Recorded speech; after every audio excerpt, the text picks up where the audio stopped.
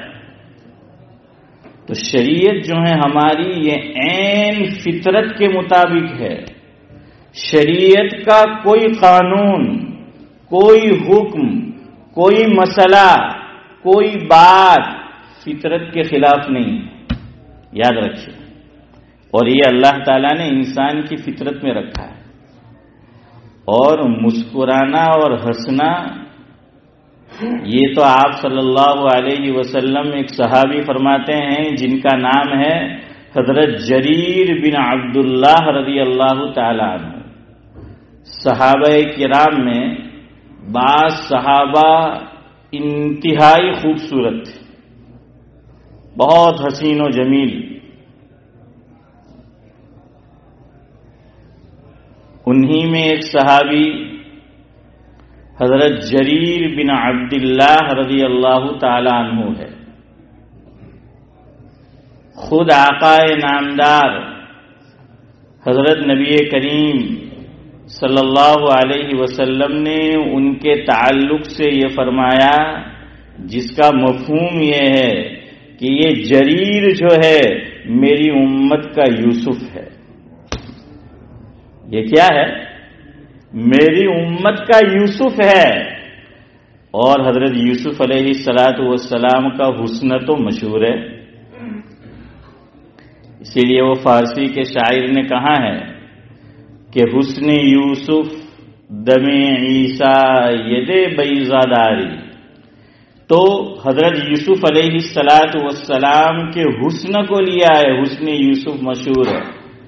اور مفسرین نے لکھا ہے جس کا مفہوم یہ ہے کہ اللہ تبارک و تعالی نے حضرت آدم علیہ السلام سے لے کر جو آخری شخص اس دنیا میں پیدا ہوگا تمام کو جو حسن دیا گیا وہ سب میں بانٹا گیا ہے، تھوڑا تھوڑا تھوڑا تھوڑا سب کو حسن بانٹا گیا ہے۔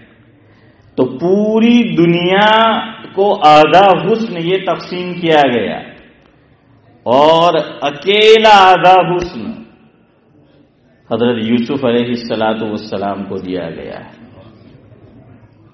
مفسر قرآن علامہ ادریس کاندھلوی نور اللہ مرقدہ، جو بعد میں ہجرت کر کے پاکستان تشریف لے گئے تھے، لاہور جامعہ اشرفیہ میں شیخ الحدیث تھے، انہوں نے اپنی تفسیر معارف میں لکھا ہے جس کا مفہوم یہ ہے کہ حضرت یوسف علیہ السلام کا حسن ایسا تھا جیسا جنت میں حور و غلمان کا حسن ہے۔ اور کیسا حسن حور کے تعلق سے کتابوں میں آیا کہ جب وہ پانی پیے گی تو اس کے حلق سے پانی جیسی سیال اور باریک چیز حلق سے اتر کر پیٹ میں جائے گی، وہ بھی دیکھنے والے کو نظر آئے گی۔ تو یوسف علیہ السلام کا ایسا حسن تھا، اس لیے کتابوں میں آتا ہے کہ حضرت اپنے چہرے پر عربی رومال جیسے لوگ ڈالتے ہیں، ہے نا؟ ہاں، عربی رومال ہمارے بعض اکابر وہ ڈالتے ہیں، بعض بیان کرتے ہیں تو یہاں ڈالتے ہیں، بعض سر پہ ڈالتے ہیں۔